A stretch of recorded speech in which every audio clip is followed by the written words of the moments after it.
to meet your Govinda, Dhira, Santiago. Santiago, hello. Good to meet you. I met Santiago at the Hackerspace, the tool sharing club. He's an electrical engineer, and he's also, we used to tree climb together. That's fun. That's fun. Thanks for visiting. Thanks for being here.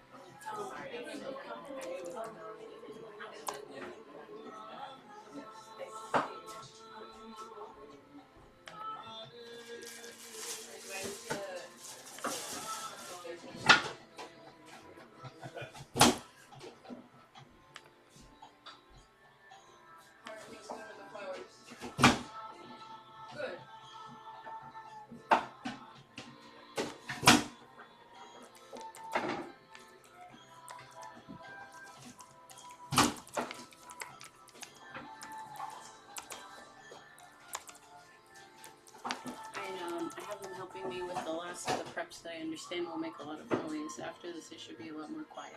Okay. So we'll start into some introduction to Kirtan in about 3-4 minutes from now. That sounds good, okay. As long as you're happy. Yeah. Good.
Okay, Hare Krishna. Hare Krishna.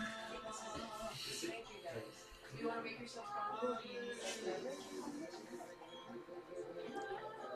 You want to lead the opening Kirtan? This is the whole container of pens.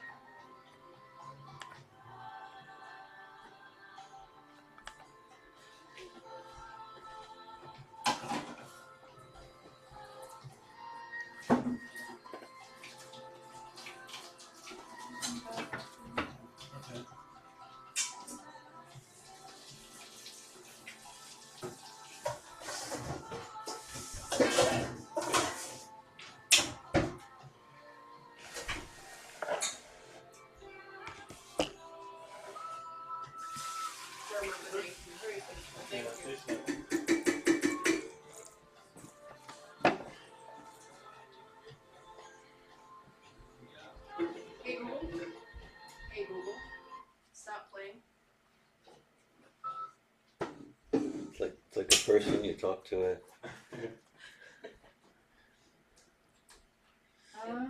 Did you say this shelf? No, there's one. One you didn't tell me where to put. So that one can stay there, and the other one goes on the desk in the room where you were at with the flowers, behind Prabhupada.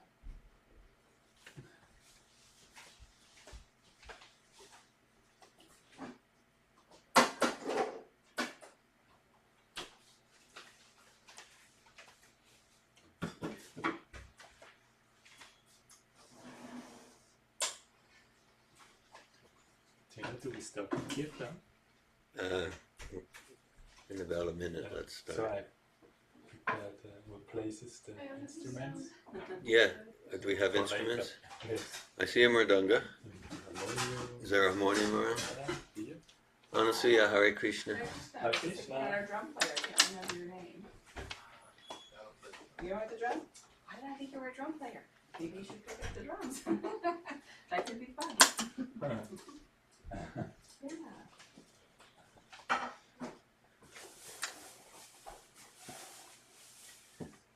Vart funkar Var sitter? Go through this. Där.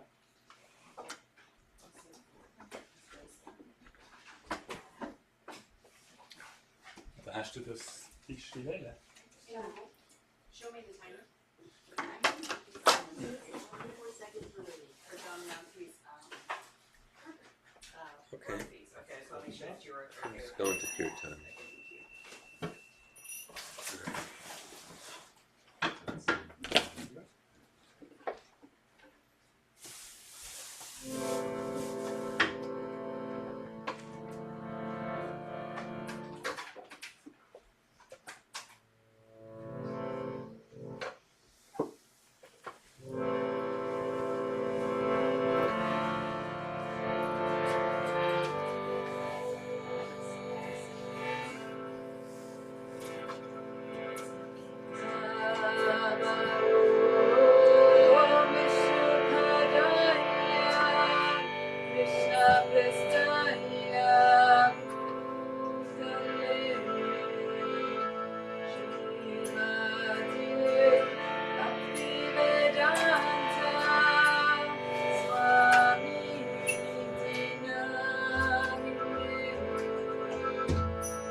Hare Krishna.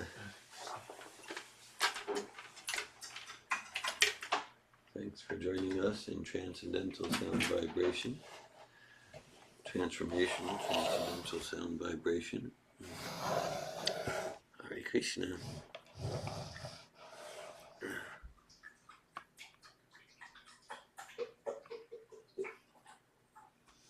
Okay.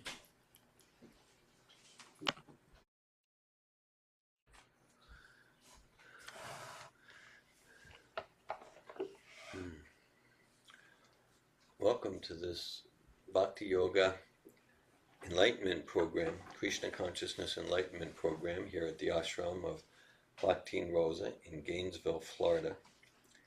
And we just experienced Kirtan led by Anandini Devi Dasi, Hare Krishna Mahamantra Kirtan. It's described in the ancient Vedas.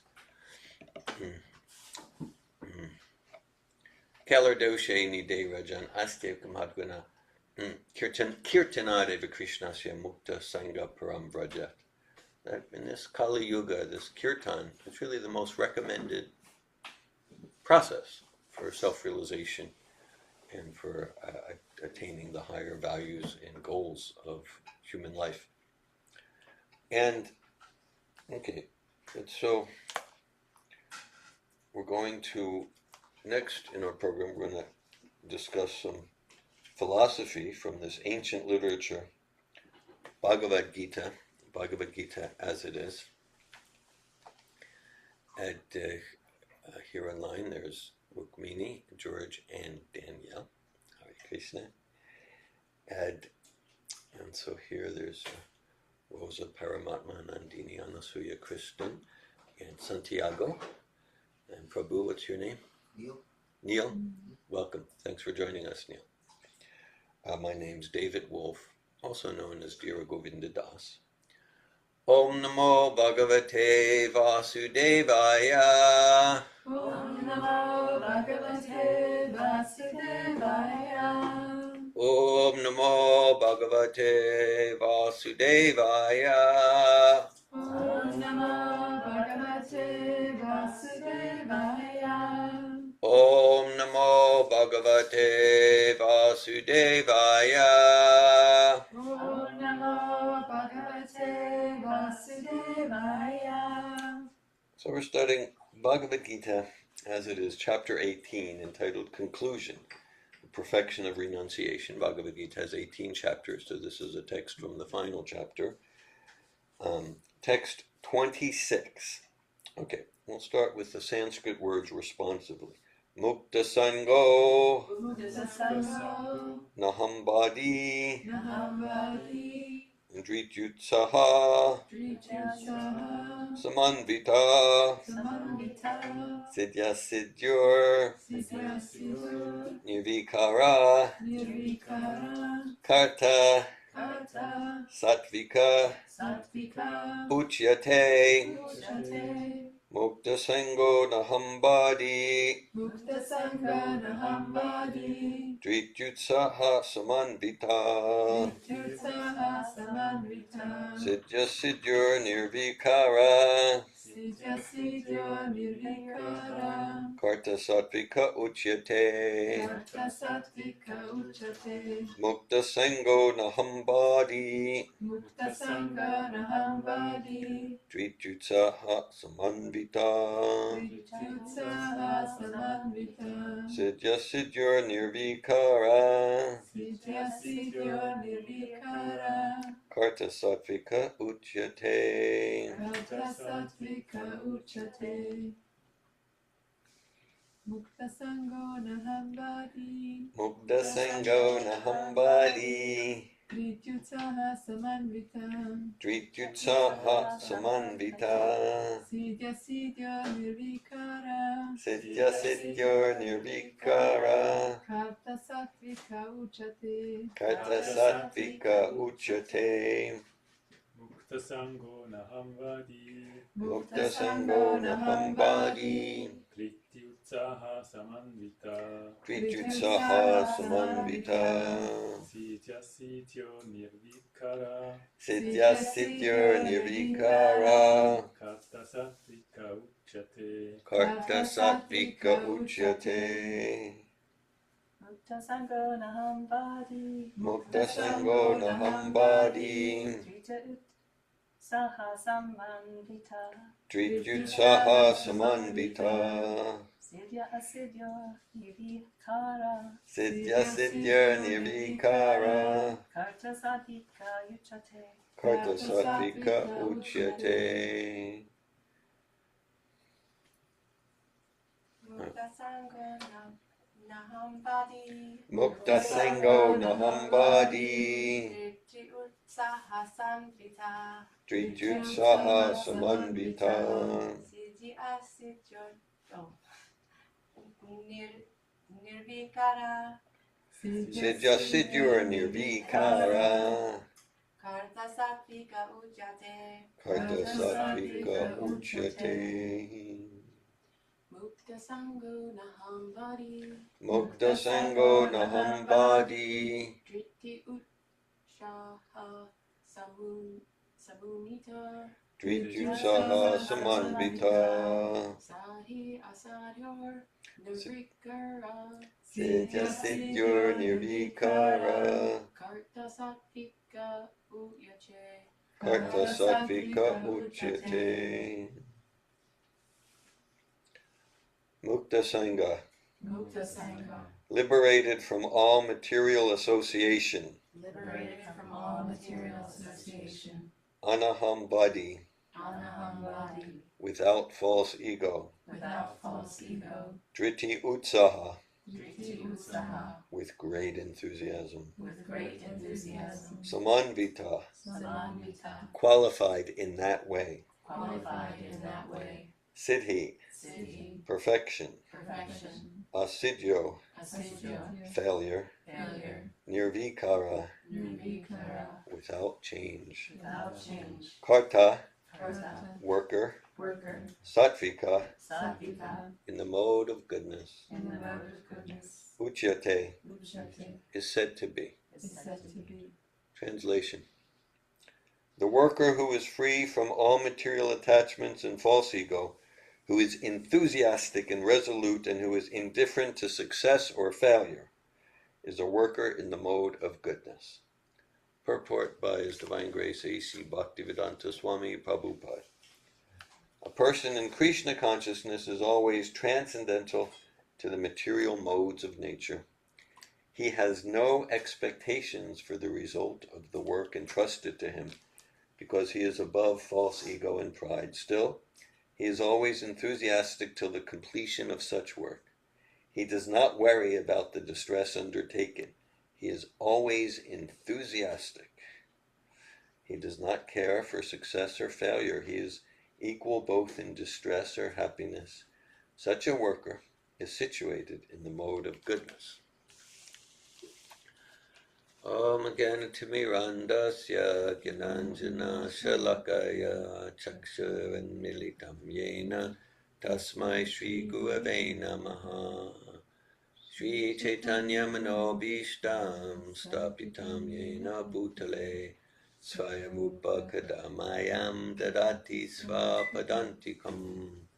Vandeham Shri Guru Shri Yuta Padakamalam Shri Gurun Vaishnavamscha Shri Rupam Sagrajatam Saganaraganatam Tam Sajivam Sadvaitam Savadutam Parijana Sahitan Krishna Chaitanya Devam Shri Radha Krishna Padan Sagana Lalita Shri Vishakanvitam Scha. Hey Krishna Karuna Sindhu Dinabandhu Jagatpate Gopisha Gopika Kanta Radhakanta Namostute Tapta Kanchana Gaurange Radhe Vrindavaneshware Vrishabhanu Sute Devi Pranamami Hari Priye Vanchakalpatayubhyascha Kripa Sindhu Vyevacha Patitanan Pavanebhyo Vaishnavebhyo Namo Namaha. Jai Shri Krishna Chaitanya Prabhu Nityananda Shri Advaita Gadadara Shri Vasadi Gaura Bhakta Vrinda. Hare Krishna Krishna Krishna Hare Hare, Hare Rama Rama Rama Hare Hare. Enama Om Vishnu Padaya Krishna Prestaya Bhutale Srimate Bhaktivedanta Swami Niti Namine Namaste Sarasvati Deve Gauravani Pracharine Nirvishesha Shunyavadi Paschatya Deshatarine. Bhagavad Gita, Chapter 18, Text 26, Mukta Sango Nambadi Drityutsaha Samanvita Siddhya Siddhyor Nirvikara Karta Sattvika Ujyate. The worker who is free from all material attachments and false ego, who is enthusiastic and resolute, and who is indifferent to success or failure, is a worker in the mode of goodness. Hare Krishna. Okay, yeah, it is said that whatever we've achieved in life is despite our anxiety, not because of it. Yeah, actually, I was just a few days ago. I was interviewed on a podcast, not from a podcaster connected with the devotional community, and so we talked for like an hour and a half, and it's been issued now. But I mentioned that quote, which I didn't make up. I couldn't tell you the source, but way back in life, I heard that. I obviously liked it because I use it, and like that really struck him. Wow, that's life changing for me. Like it really, very very nice fellow, very nice fellow, and I expect we'll be in contact. So he was very impacted by that. Yeah, so whatever we've achieved, it's despite our anxiety. We think like, if I just increase my anxiety to toxic levels, increase the intensity, then I'll achieve bigger and bigger things. No, it's the opposite. It's the opposite. So it's despite our anxiety. And that's, I think, like the theme of this verse, the theme of our, letting go, not giving up, some title like that of today's program. Yeah. So it's about letting go of our anxiety, letting go of our stress and anxiety. Oh no, but if I do that, what's left? Okay. So that's what. So this is a part of Bhagavad Gita. There's a few parts in Bhagavad Gita that focus on what's called the three gunas, the three modes of material nature. Bhagavad Gita describes that everything in material creation is permeated and pervaded by three gunas, or modes of material nature. Everything from the work we do to the food we eat, to how we listen or don't listen, to our sleeping habits, our money management habits, everything. The trees, the animals. There are animals who tend to be relatively more in sattva, goodness. And in the 1990s, as part of my PhD dissertation process, we developed what's called the Vedic Personality Inventory.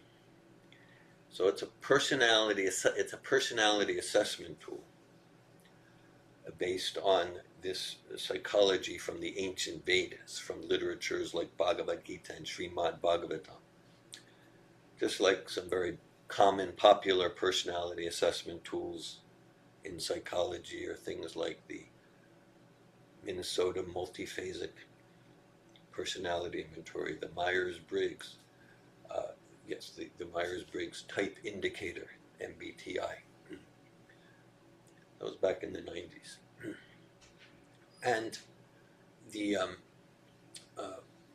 in doing our literature review, we reviewed different personality assessment tools, and we found that the personality assessment tool that was Haley, welcome, Hare Krishna.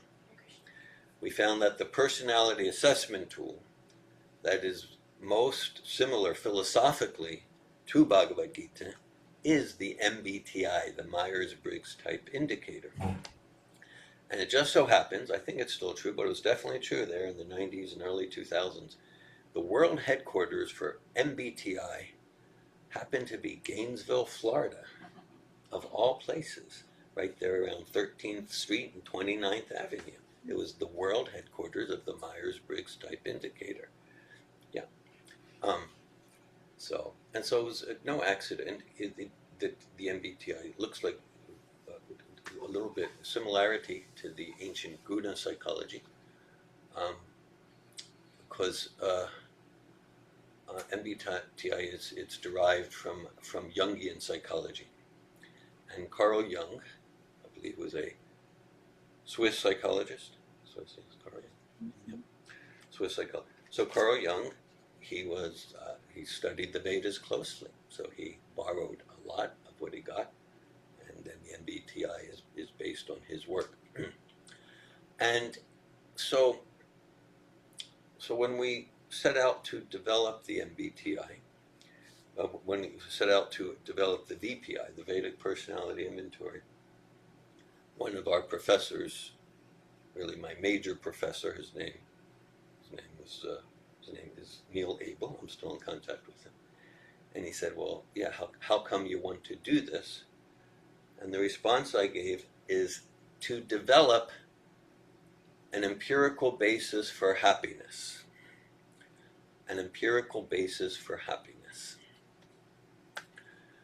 And because the Vedas, Bhagavad Gita is the quintessential summary of all Vedic knowledge. The Vedas, we can say that they give many hypotheses. And the essential hypothesis is that to the extent that a spiritual being having a human experience develops worldviews, consciousness, and habits that are consistent with what's called sattva, or goodness. Sattva, goodness, or enlightenment.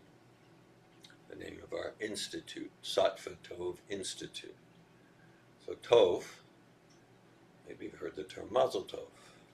So Tov means the same thing in biblical Hebrew as Sattva means in the ancient Sanskrit, goodness or enlightenment. So the Vedas assert, and we took that as like literally the hypotheses for our dissertation.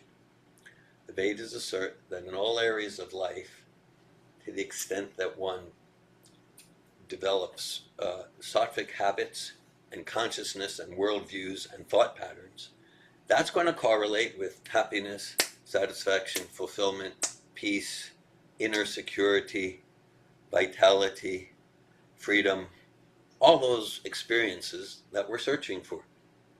It is, St. Francis said, we are searching for what is searching. Meaning the tendency is to search, and I'll do this, and I'll have that, and I'll acquire that level of bank account, that status in the company, that approval, that whatever. And then I'll be happy, joyful, fulfilled, satisfied. Okay, and St. Francis emphasizes we're searching for what is searching. Meaning that all those experiences and qualities we're looking for, again, peace, security, balance, clarity, power, courage, fearlessness, fun, playfulness, love, tenderness, warmth, they're an intrinsic part of the self. And we return to that original consciousness of the self to the extent that we cultivate sattvic and Shuddha sattvic habit. Shuddha sattva, that's like even more pure than sattva. And so we took these Vedic hypotheses and we tested them according to rigorous modern social science methods. And the results very much confirmed the Vedic hypotheses about sattva. And we used the Vedic personality inventory as one of the main measuring tools for what became the main body of research for our dissertation back in the 90s. Our dissertation's entitled Effects of the Hare Krishna Maha Mantra on Stress, Depression, and the Three Gunas. So before we went into our Bhagavad Gita discussion, Anandini led us in Hare Krishna Maha Mantra Kirtan. And I trust that at least some, if not everyone, who heard the vibration and chanted, we experienced a transcendental experience, and so it's not just theoretical. So we experienced relief from the lower modes of material nature, from anxiety and stress and worry and greed and lust. Some returning to the original bliss of the soul. And so that's what the Vedas assert. This Maha Mantra, sound vibration in what's called Shuddha Sattva, pure bhakti. Hare Krishna, Krishna Krishna, Hare Hare, Hare Rama, Rama Rama, Hare Hare. And so that's always available. That's always available. This Maha Mantra, it's a 16-word mantra, really composed of 3 words. All 3 words are names of the divine. Hare indicates the feminine essence of the divine. Krishna means all attractive. We all have some attractive potency, and we're attracted to others with different types of attractive potencies. So who's the source of all attractiveness? That's the Supreme Person. So that's Krishna. Rama is a name for the divine. That means the reservoir of all pleasure, the reservoir of all bliss. Ananda Mayobhyasat, the nature of ourselves as spiritual beings, is to be happy and blissful. And so spiritual life is not about giving up happiness. It's about going for that happiness that's intrinsic to the self. Shudyed yasmad brahma sokyam tvanantam. That pleasure, that happiness that's ever increasing and will never be annihilated by time. And so Rama, when we seek our happiness in Rama, the reservoir of all pleasure, the reservoir of all bliss, then we're completely fulfilled, we're completely satisfied. Because that's the joy and the ananda that's intrinsic to the self. It's not searching externally for that which is actually the intrinsic joyful nature of the self. So this section of Bhagavad Gita looks at many areas of life in terms of what it looks like and feels like in the different modes of nature. Tamas, or the mode of inertia; Rajas, the mode of activity; Sattva, the mode of goodness or enlightenment; and Shuddha-sattva, or the transcendence. One thing interesting we can note here, Srila Prabhupada practically equates Krishna consciousness with sattva in this verse and purport. Sometimes he makes a clear distinction, and so it's interesting here. He's practically making them one. And so Bhagavad Gita talks about eating in the different modes, and again, it talks about charity. It's like it's an adult thing to do. Right? When we become, I want to give some charity. I want to give some donations. So there's a way to give charity in tamas, or rajas, which will probably do more harm than good, even though we might be patting ourselves on the back. There's a way to give charity in goodness, and a way to give charity in transcendence, completely above karma. So it looks at happiness in the different modes. Happiness is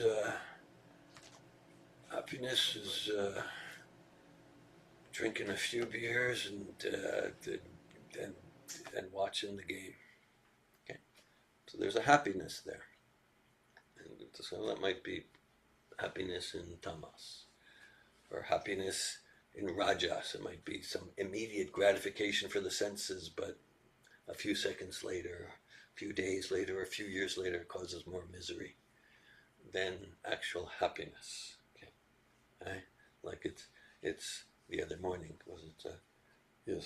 Just yesterday morning we had a morning program we talked about shiny things. So that could be like the mode of passion that when we can imagine like a baby, like a shiny thing, like a baby or a toddler. Oh, this different shiny thing. So that's what Maya means, the force of illusion. Reciprocating with our desires will attract us with different shiny things. And but I'm an adult. I don't get attracted to different. No, we do. And it can be overt. It can be a new car, or it can be you'll get like a special level of respect and status. You'll be a leader. People will respect you.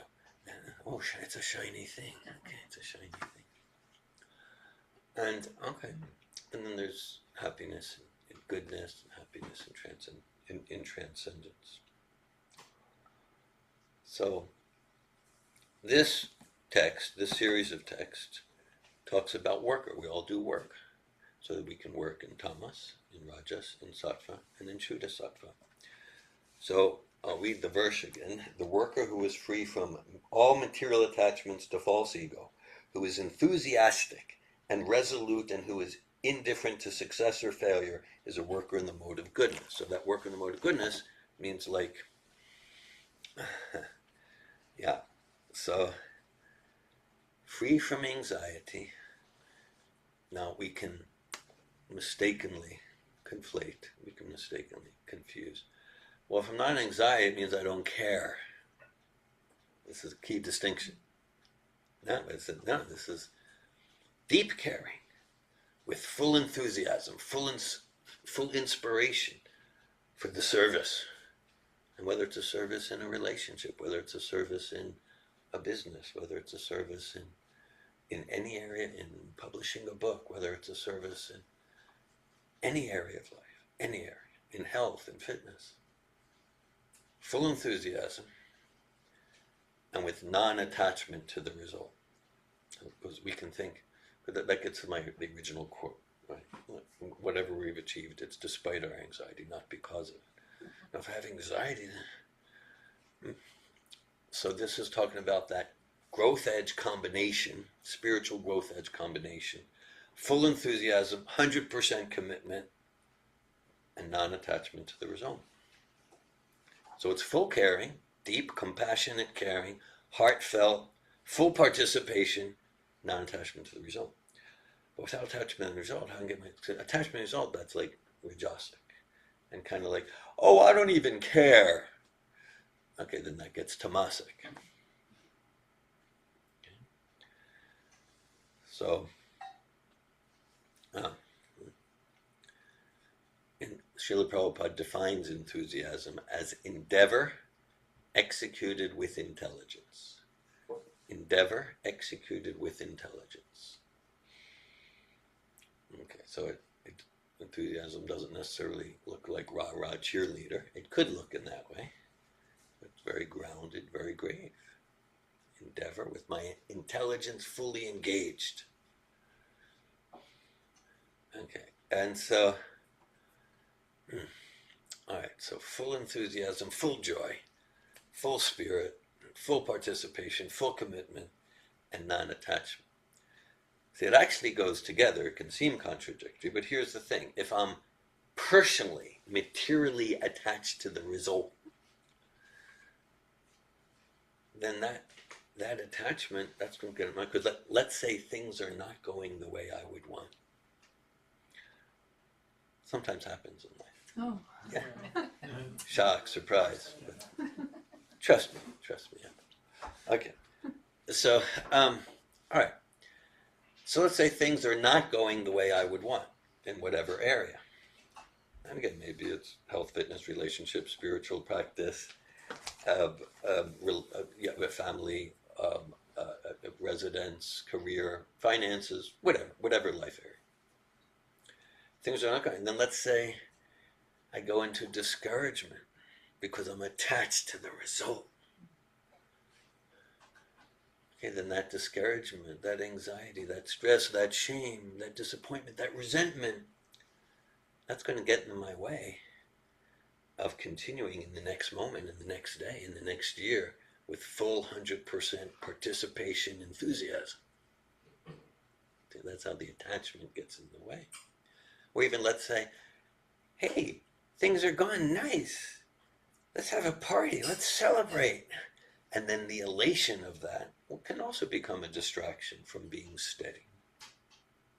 Krishna says earlier in the Bhagavad Gita, Kamanyeva digas dikaraste ma paleshu kadachana.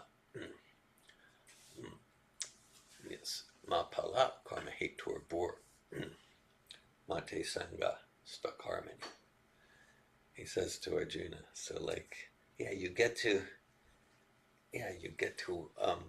fulfill your dharma, your responsibility, with full enthusiasm, without attachment to the results, and don't see yourself as the cause of the results, and don't be attached to not doing your responsibility. Because I can easily go,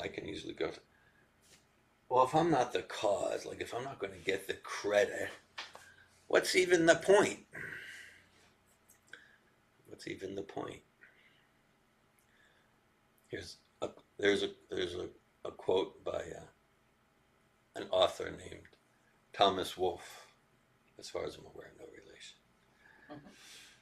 And Thomas Wolfe said, you have achieved the pinnacle of success as soon as you've become uninterested in popularity, compliments, and money. What? Again, it goes like, what's the point? Yeah. So this, you've achieved the pinnacle of success as soon as you've achieved a house of this size or a bank account like this or this status. No. You've achieved the pinnacle of success as soon as you've become uninterested in popularity, compliments, or money. In the ancient Vedic language, translated to English, profit, adoration, and distinction. Okay, so now, such an enlightened soul, in the course of giving and serving and giving 100% commitment to their service, money might come their way, and popularity, and adoration, and distinction, and compliments, and maybe condemnation will come their way, or crucifixion, or vilification, or ridicule, and so spiritual consciousness is like whatever, it's condemnation or adoration, it's ridicule or admiration or whatever. I continue steadily in my service. I continue steadily. Krishna says, Yam hina vyatayante pusham pusharshava samaduka sukham dhira somitattvaya kalpite. Krishna says, one who is steady in happiness and distress, honor, dishonor, that's described here, success or failure, and is not disturbed by either, that's the platform of liberation. Atras parshas tukanteya shitoshna sukha dukkata agama paino nichas tams titiksas vibharata. The appearance of happiness and distress and their disappearance in due course are like the appearance and disappearance of winter and summer seasons. They arise from sense perception. One should tolerate them without being disturbed and continue steadily, enthusiastically in their service. So winter and summer means heat, cold. They arise from sense perception. So he's like, we have like 5 knowledge acquiring senses: the skin, the nose, the ears, the eyes, the tongue. Right? And then the mind is the center of the senses. Manasastani jiyani prakriti stani karshati. So the mind's also senses.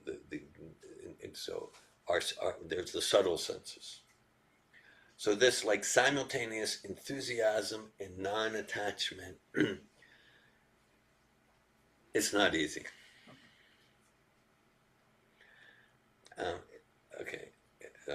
Because here's I consider important principle.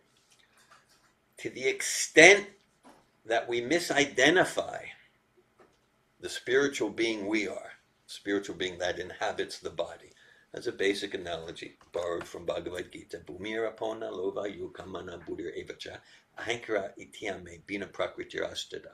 Krishna describes there's 5 gross material elements: earth, water, fire, air, ether, and this body is made of that stuff. And then there's 3 subtle material elements: mind, intelligence, and what's called material ego, false ego. And that's the subtle material body. As an analogy, like there's the hardware of the computer and there's the software.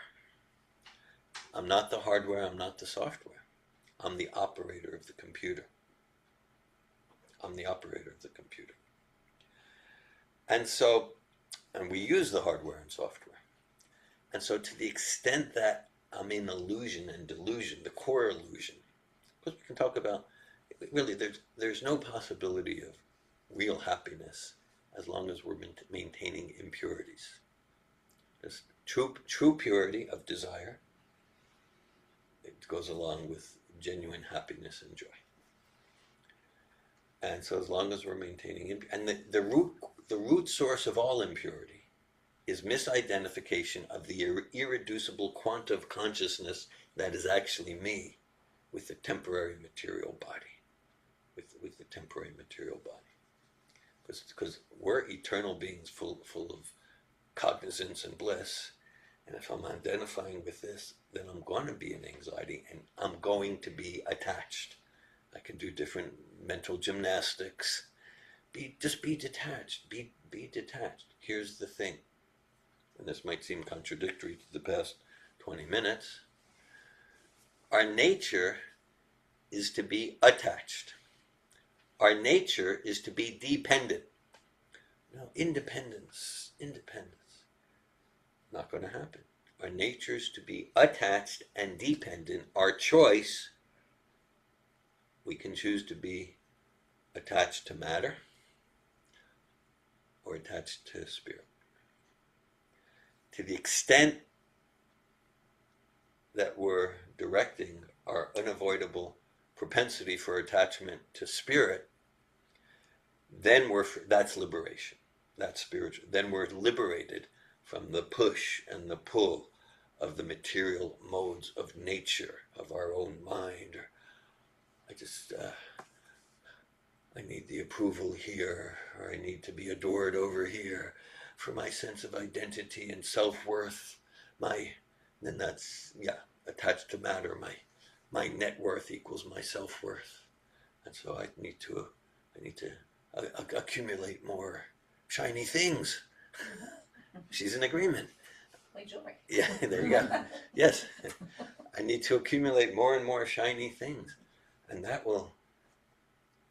I'll feel good about myself. But then we might notice I've been playing that game for a decade after decade. It's not working. So,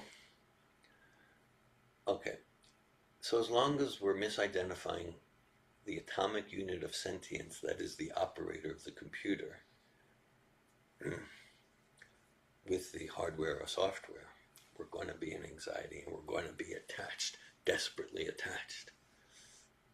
We're going to be lusty. Lust essentially means no empathy. Lust means I must have that enjoyment, and it can be immediate and gross, or it can be more subtle.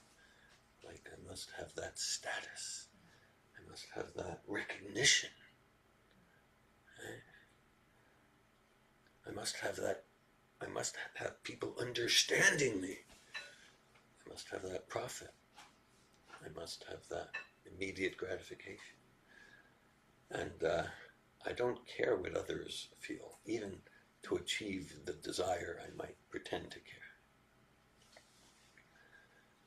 So that's where, to actually achieve and realize this simultaneous non-attachment and 100% enthusiastic participation, that requires that we're cultivating a process to realize who we are as not the hardware, not the software, but as spirit, soul. And, well, we talked, one aspect of the subtle material body is called ahankara, or false ego. So in this process called Krishna consciousness or bhakti yoga, the goal or the purpose is not to get rid of ego. Just be egoless. Because in some attempts at spirituality, we'll hear that. Just get rid of ego. Desire is the source of so much misery and frustration. Just become desireless. I really, really, really desire to become... Oh, wait a second. No. So it becomes an infinite loop. The nature of the self is to desire. It's not a bad thing intrinsically. So ego means sense of who I am, and I am someone. So in Bhagavad Gita, the encouragement is, eliminate false ego. Like if I say, I'm David Wolf, 65 years old, from Philadelphia, Pennsylvania. So that's false ego.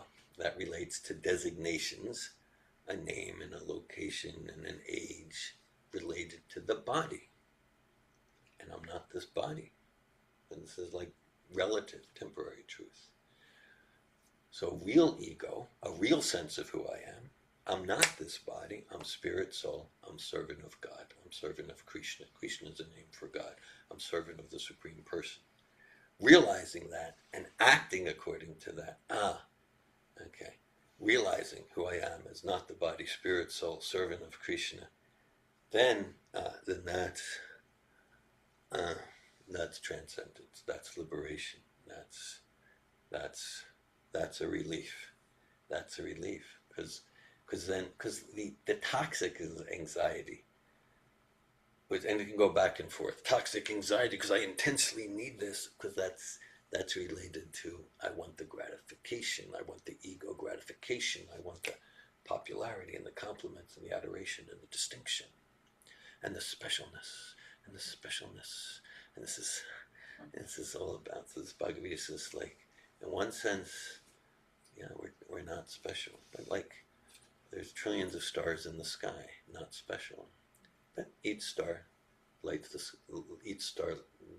the sky in its distinctive way. That's true too. That's true too.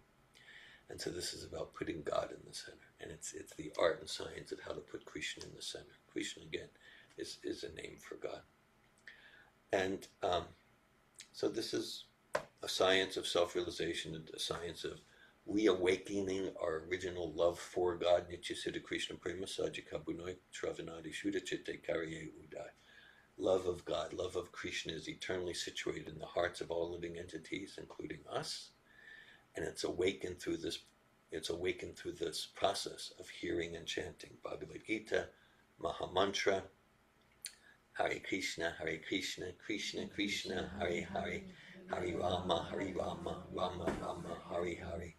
Earlier in Bhagavad Gita, we've been quoting a lot from chapter 2, which is kind of like chapter 18. It's sort of a summary, so the essential principles are there in code form. So Krishna talks about regulative principles of freedom, and so just like rules of the road.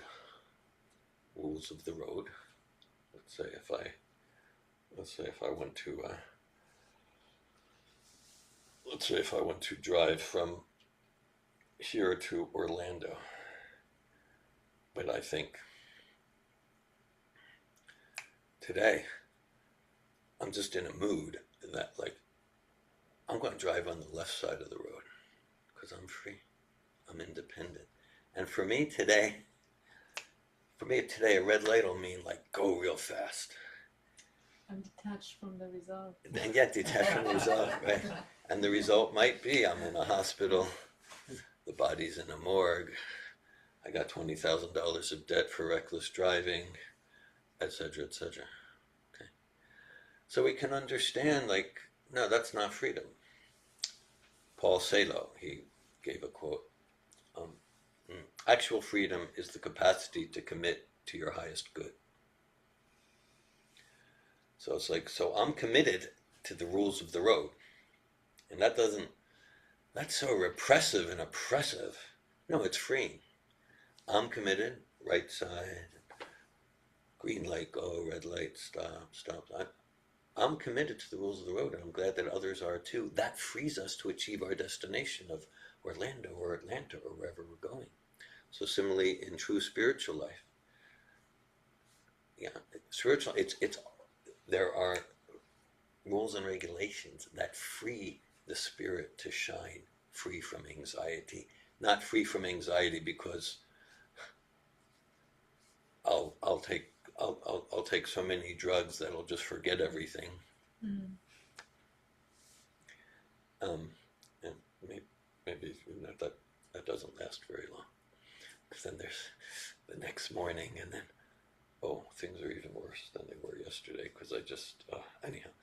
So no, this is free from anxiety transcendentally, free from anxiety because I've given up attachment to looking good and to the popularity. What will people think? And I need to prove myself. And I've developed attachment to spirit. Attachment to spirit means attachment to serve the Supreme Person. And that's my attachment. Savai pumsam pro dharmo yato bhakti radhokshiji aitukya pratiyataya yatma suprasidati. If that's all we want, and we're not attached to this shiny thing and that shiny thing, if all we want is to serve Krishna with love and devotion, and this could be good news or bad news, but that's always available. Whatever the worst catastrophe we might imagine, or whatever temptation, that's always available. So that's good news. It's bad news if it's bad news if I want to convince you and myself I'm really sincere about devotional service, but I can't because this person's oppressing me in the way I was brought up, and first I need to. So be happy. What's that? Be happy and enthusiastic. Be happy and enthusiastic. Yes. So if I'm attached to my excuse, but the good news is we can engage in that blissful engagement of the soul with enthusiasm. And it means being indifferent to success and failure, not attached to anything external, and completely attached to the service. All right, so I'll read the verse again. This is chapter 18, text 26. Mukta sango nahambadi dritjutsaha samanvita siddhya siddhyor nirvikara karta sattvika uchyate. The worker who is free from all material attachments and false ego, who is enthusiastic and resolute, and who is indifferent to success or failure, is a worker in the mode of goodness. Hare Krishna. Thanks for giving your hearing power to Bhagavad Gita. I welcome at this time if anyone would like to share any comments or realizations or inspirations, or ask any questions, or share any doubts.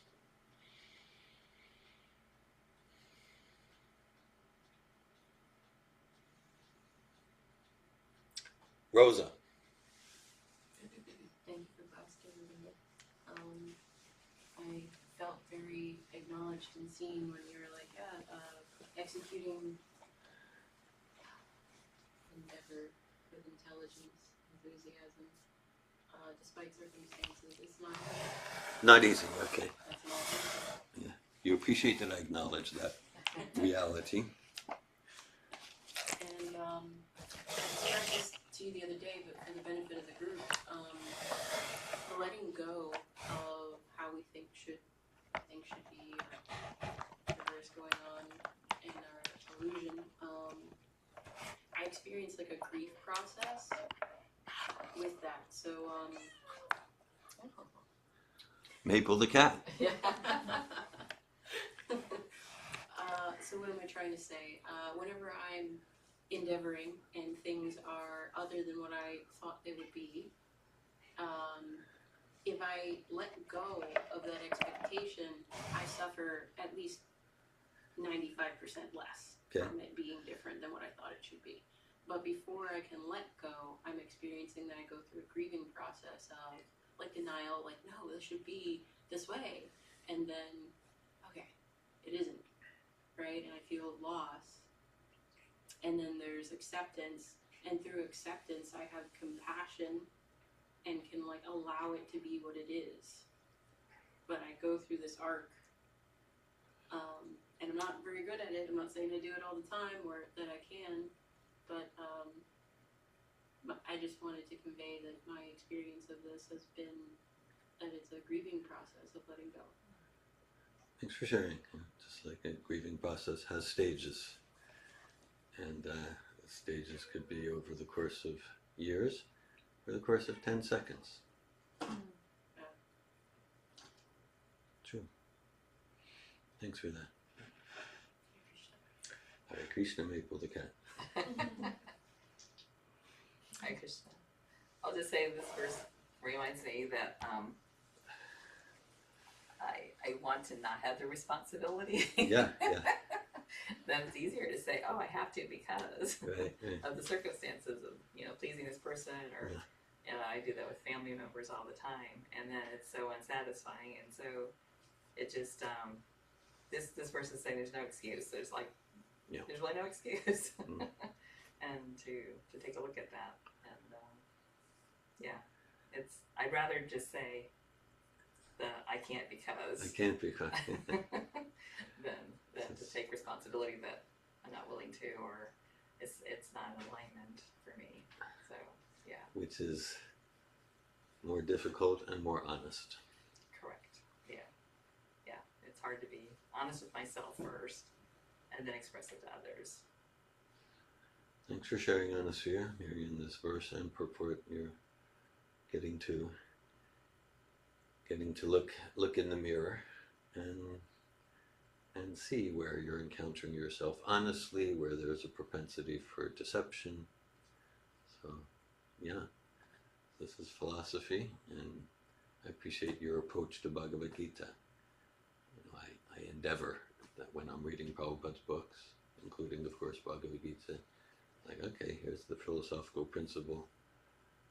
How does this apply to me? Thanks for that.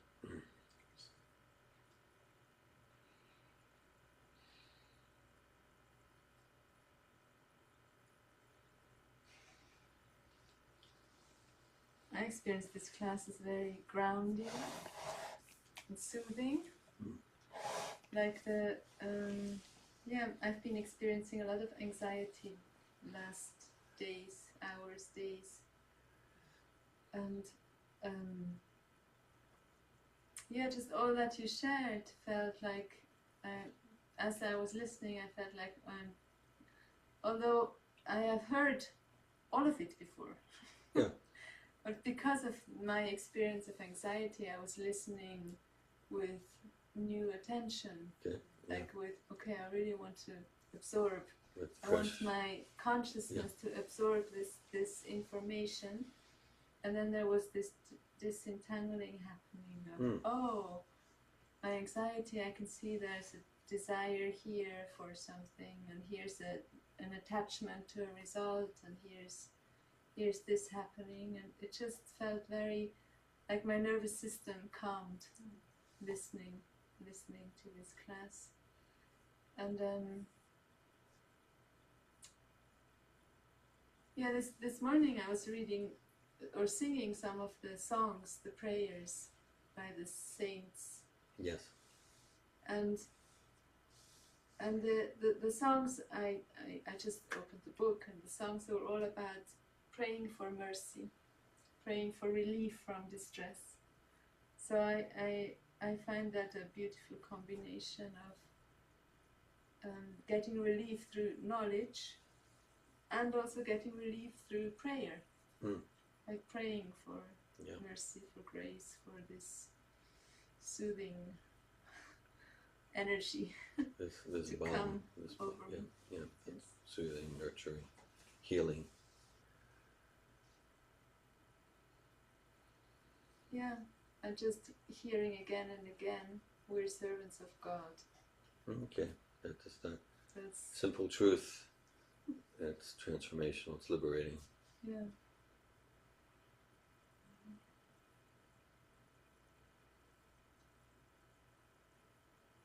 Thanks for sharing. I'm glad to hear your experience and the effect and like the principles, the concepts, in a sense you've heard before. Same time you're here with like fresh ears, fresh eyes, and something that was like some tight knot that kind of is unraveling. It's unraveling, and it's like there's a relief there. And just that, oh, okay, you are a servant of God, and then, like, oh yeah, let me just surrender to that. What a relief in that surrender. Mm-hmm. And it's so simple. Simple, yes. Simple, yeah. Yeah. We're servants of God. And God is all loving, and He cannot not love us. Yeah. It's His nature. So. Yes. And we cannot not love him for a long time because that's very painful. We'll feel it. We'll feel the effects. Srila Prabhupada would say sometimes that Krishna consciousness is simple for the simple and complicated for the crooked. I really like that statement. It's like, all these complications going on. Rukmini, Hare Krishna, Hare Bol. Thanks for joining us. Could you repeat that statement? Krishna consciousness is simple for the simple and complicated for the crooked. Yes. Yeah. And, right. So Krishna, whatever we do, Krishna loves us as a parent is always loving their children. And then sometimes that's used as an avoidance, misused. But whatever I do, God loves me. Yeah, but that's not the question. The question is, what am I doing to show my love for God? What am I doing or not doing to show that at least I have some drops of sincerity to cultivate, to develop love for God? Again, back to the parent analogy. So whatever the children do, really, like whether they're 2 years old, 12 years old, 22 years old, 32 years old. My children are in their 30s now. Whatever the children do, the parents love them. Okay. And whatever the children do, the parents are liking all the same. That's not true. That's not true. Now, there are some things the child can do which that's so endearing for me. And there are some things the child could do where it's like the child's like, the parents are like, I am not happy about that. That's not appropriate. You need to be disciplined. So there are some things that are pleasing to the parents and some things that are displeasing to the parents. The parents are always loving. So God's always loving us, true. And that can help with, self-esteem, that Krishna did not emanate an unlovable David Wolf. Good to know. Good to know. At the same time, as far as the spirit soul called David Wolf, the question, what am I doing today to show that I'm sincere to cultivate my love for God? Hare Krishna.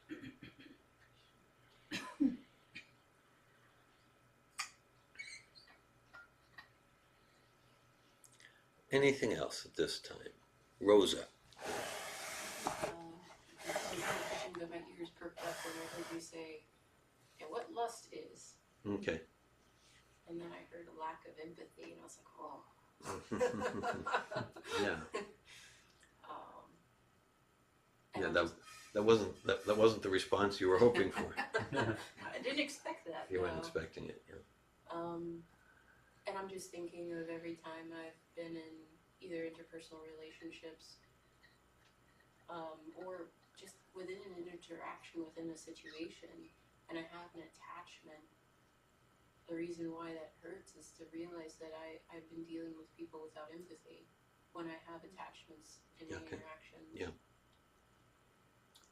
Okay. I heard that lust and empathy do not go together. That was kind of, it disturbed your thinking in a sense, and it moved you to realize truth in that person. Mm-hmm. Thank you. I'm in the question of my personal experiences. I'm used to like beach balling my things, right? Like what I want, what I need, what I feel, and how to bring myself into awareness and acceptance and allowance in interaction with others it's relational, right? We get to relate. What am I trying to say? How to do that where I can reveal myself and another person can reveal themselves, and we create this interaction rather than like holding this grungy, kind of stuff. And how to get there in 10 seconds rather than 2 hours, 3 weeks, or 5 years. Thanks for sharing your insights. Thank you, Rosa.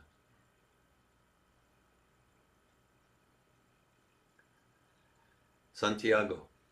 So, Rosa mentioned the theme of letting go. Yeah. And I wanted to try to understand how that coincides with the concept of, like in terms of relationships, holding space for someone in terms of what could be or the potential. And, holding on to that could be harmful, but also holding on to that could be beneficial in terms of providing a space for that to occur. So at what point does letting go interfere with that, or what point does that interfere with letting go? Thank you, Santiago. I appreciate your question. Well, what's coming from me based on what I'm understanding, it's kind of like, for me it relates to letting go of attachment or a overt or subtle need to control how this person should change, or what should happen in the relationship. Letting go of an attachment to that. And by letting go of that attachment, I also letting go of the anxiety and perhaps freeing myself to really be with the person, because I'm taking away the judgments and my attachment to, here's how you need to change. Here's the realization you need to have. Letting go of that. And dedicating myself to serve this person's, to facilitate their self-realization. Trusting that person as the expert in their life. I might have some ideas of how the realizations you should get and how you should change and how you should show up differently in our relationship. I might have some ideas. And let me not pretend I don't, but let me suspend all that. Let me become non-attached to that. And cultivate a deeper enthusiastic dedication to support you, to support this person in encountering themselves honestly, in their process of self-awareness and self-realization, and to be open and in a childlike spirit of discovery, that wherever they go with that, I'm joyfully accepting. Again, trusting that I am not the expert in your life or your life or your life. I trust you as the expert in your life, and I'm endeavoring to cultivate expertise in facilitating your self-realization, your connection with that higher guidance within. And to the extent that I'm present in facilitating the self to turn towards itself in self-realization and to turn towards source in an attitude of devotion, that's success in the absolute ultimate sense.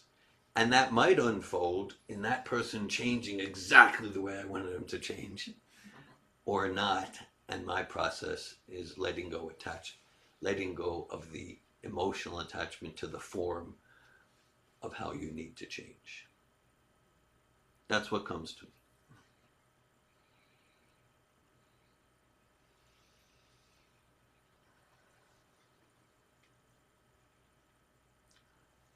Thanks again for your question, Santiago. If you want to share what's happening for you in relation to my reply. Trying to think about it in two two ways in terms of the past and the future. Like Yeah. in terms of exclusively in the future, letting go of any expectations would free oneself of being able to have any unpleasantness from not having those expectations met. But in terms of experiencing how things have been in the past and how things could be, it's also hard to let go of that. But it's also, you know, also fighting with the fact that we have to accept impermanence and that people change, and that trying to hold on to somebody in the past who's with you in the present is just a recipe for unhappiness as well. But it's hard to let go of what could be because of what has been.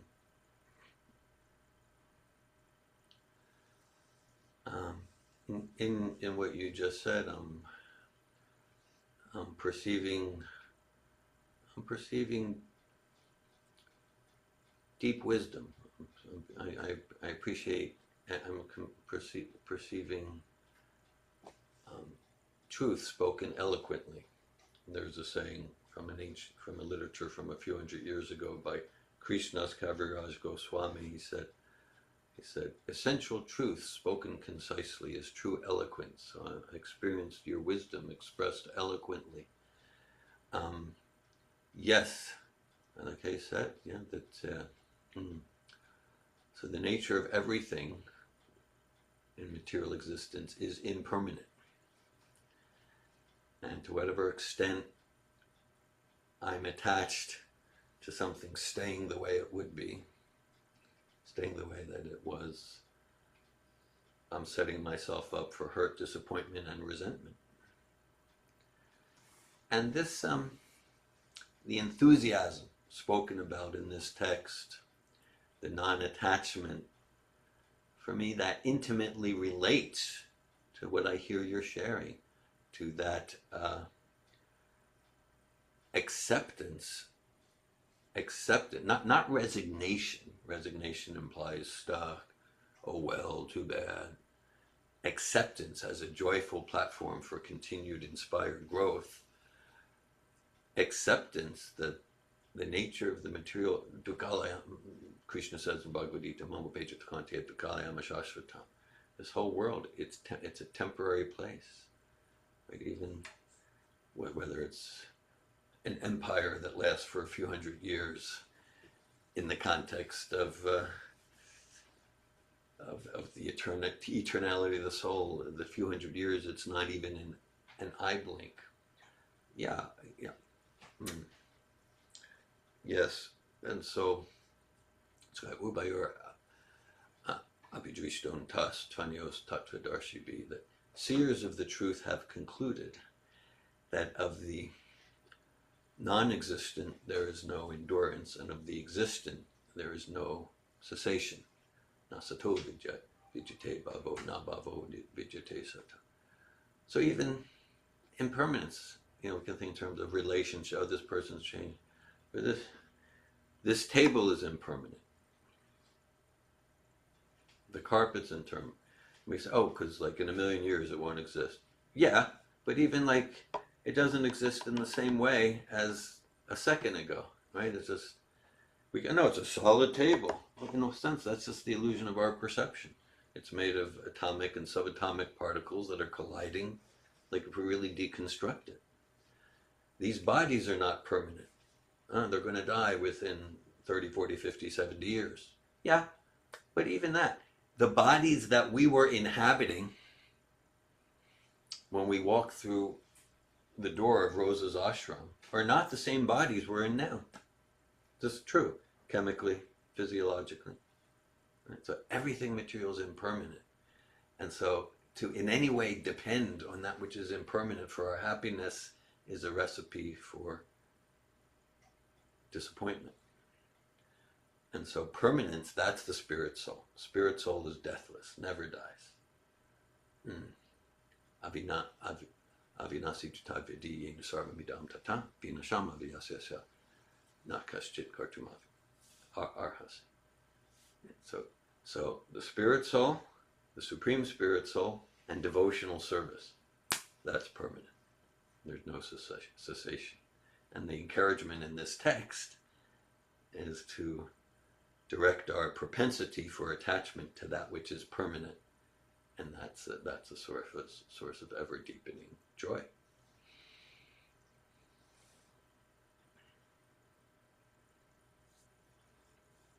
Thank you, Santiago.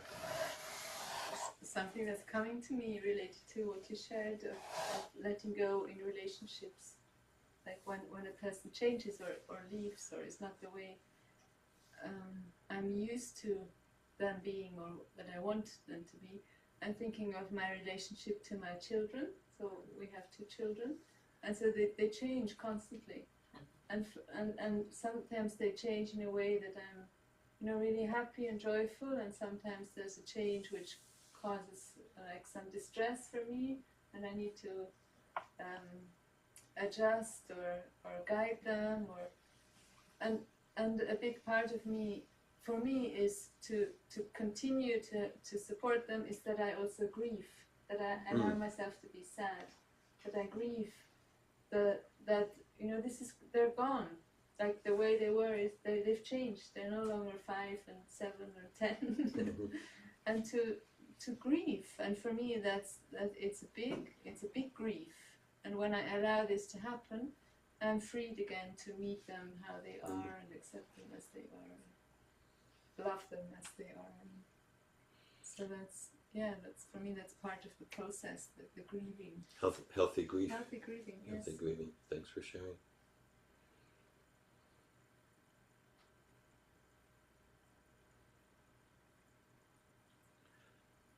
Any other comments before we move to the next part of our Enlightenment program?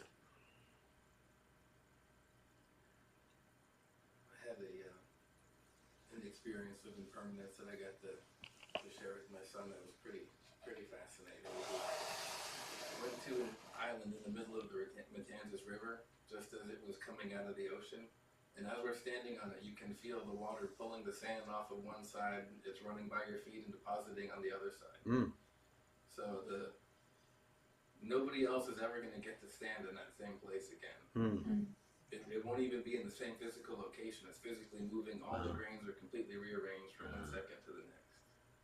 And it was kind of nice just to be there for an hour and get to experience that and know that we're the only ones that got to be there. Wow. That example makes an impression on me. That example makes an impression. Like if you and your son experience the impermanence, like the table is just made. Okay, that's kind of abstract. Not like you're like on this special island. Where is the Matanzas River? It was near Daytona. Okay, South Florida, so towards the south. It's an island that like it's actually shape-shifting practically moment to moment in a palpable way. Yeah, you can feel the sand move across your feet as you stand on it. Yes, as you said, like no one has stood where you stood and your son stood previously, and it won't happen in the future. And that's like a direct experience, and like everything's like that. And then on that island in that sand, you got to tangibly have a realization. That's powerful. Thank you. There's a quote that says, a man can't step in the same river twice because he isn't the same man and it isn't the same river. Beautiful, and so appropriate. It's yet not the same man. You're not saying that. Really, it's what you shared at the beginning, Anandini. You've heard this verse, you've heard these concepts, but you're not the same person as when you heard it 10 years ago, 10 days ago, whatever it is. And the river, we can stand, as Santiago shared, we can stand, it looks like the same river, but the particles of water are different than they were a moment ago. It's actually not this, it's completely changed, just like the cells, the atoms in the body. It looks like the same body, but it's different. It's different cells than were here when we walked through the door. Completely 100% different than when we were 5-year-old children. Still there's some constant identity that I call David, or you call Neil, you call Santiago, you call Haley. Some constant identity, it's like physical proof that that identity that's actually us, it's not the body. Because the body's 100% changed. We can say, well, the body's grown. It's actually an illusion. Based on basic chemistry, science, it's not like the molecules got bigger and bigger and bigger. All the parts are complete. There's not one atom here that was in the 5-year-old body, but there's some concept. That's the permanent self. Nasato vichite bhavo nabhavo vichite sata. Of the existent, of the permanent, there is no cessation, and of the non-existent, of the non-permanent, there's really no existence. It's just the illusion of existence. And the next moment, something else will exist there on the sands, in the island, in the river. Haley. I'm really moved by this concept of grieving through this. I have so much attachment that it can be really painful, and I'm unfamiliar with this concept of like allowing myself to grieve. So I would be curious to hear some like practical like how can I allow myself to be sad or to grieve, like because I think that could be really helpful to my process. Again, you're moved by the process, the principle, and you're expressing that it seems quite foreign to you. Yeah. And just to kind of let it land, there's emotion coming up. Yes. Yeah. I'm curious what grieving looks like. I'm curious. I guess I'm curious too what grieving looks like in a sattvic grieving versus a like stagnant, allowing myself to fall into like tamasic depression. Like, what is the difference? And how can I choose a productive, healthy grieving instead of maybe denying my grief and then allowing it to transition into this stagnant, unhealthy energy? Yeah. So I'm in that question. Thanks for your authentic sharing. And indeed, you shared about your grieving process, if you'd like to express in relation to what Haley shared.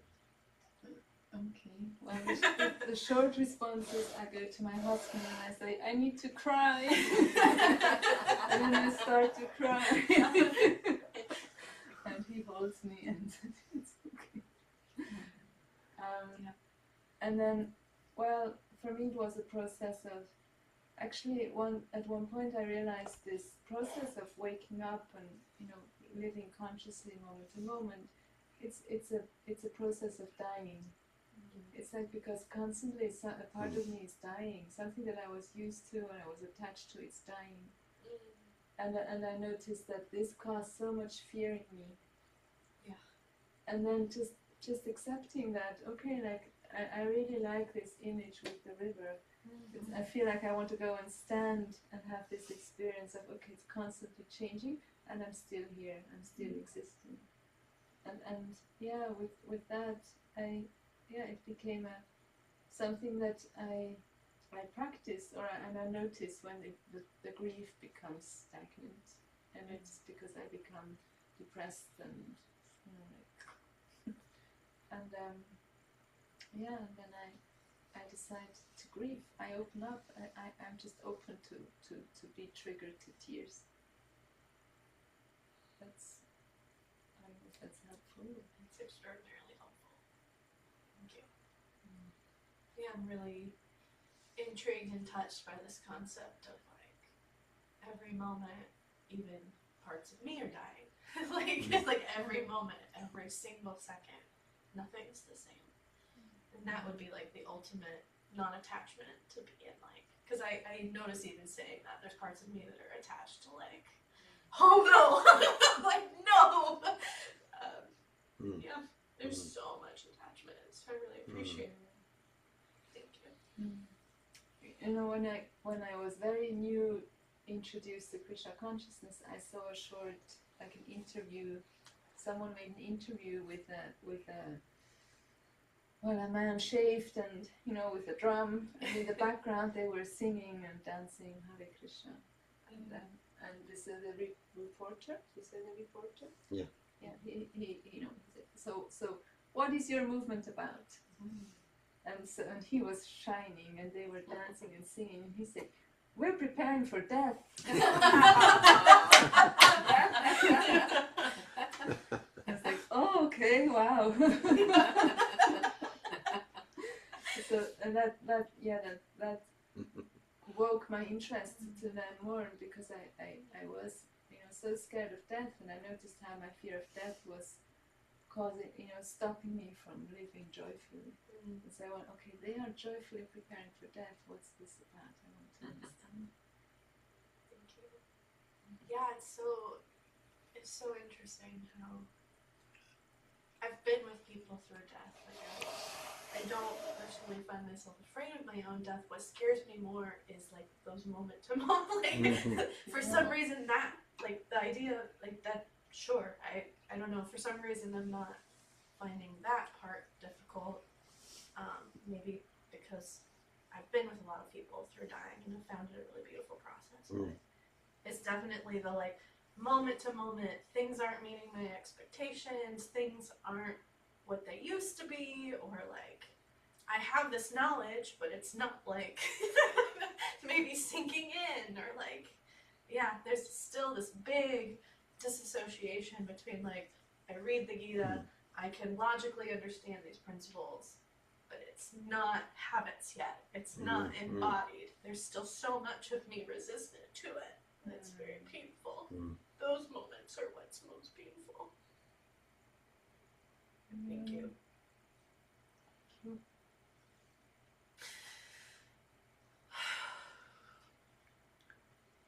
Sorry. Thank you, Haley and Nandini, for your rich dialogue. Santiago. I just wanted to add something about grief, because I've noticed different ways to experience it. Like I like music a lot, and there's oftentimes I'll hear a song that, like, I can't get through without crying and experiencing grief, but I still want to hear it, and I still enjoy it every single time. Yeah. And for me, like, a perfect example is The Wreck of the Edmund Fitzgerald. Okay. I cannot hear that song and hear those words without experiencing the grief and the loss of those 20 men and their families. And I cry and I enjoy the song and I get through it, and it doesn't weigh me down. I feel more connected after that. You feel alive. Yes. You know, and it is said, and we use this quite a lot, the opposite of depression is not happiness. The opposite of depression is vitality, aliveness. Depression indicates as kind of like, not grief, depression indicates kind of like a numbness.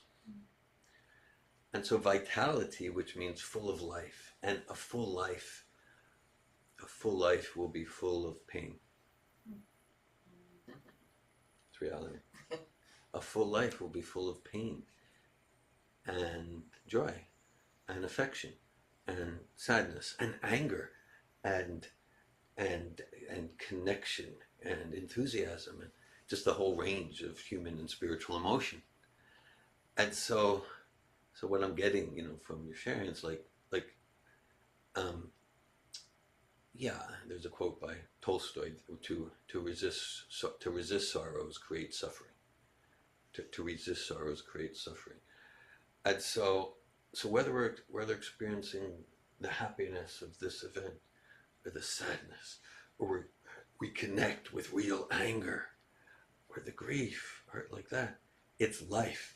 It's alive, and so it's life enriching and growth promoting, and so that's what's coming to. So like, even it's like, oh, how can, so in one sense, like, it's not like through grief I smile, No, but like through experiencing grief and sadness and tears, then my life is richer. My life is richer. Yeah. And so I appreciate very much that realization. At the start of our program, Anandini led us in really the cornerstone of bhakti yoga is called mantra yoga.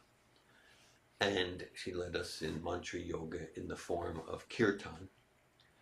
In the next part of our program, we'll experience, for those who want to participate, for those who choose to participate, we'll experience mantra yoga in a different form called japa.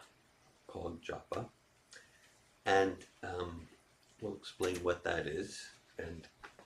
But Rosa will distribute japa beads to those who would like to participate. And I'll explain what's happening here. Okay, good.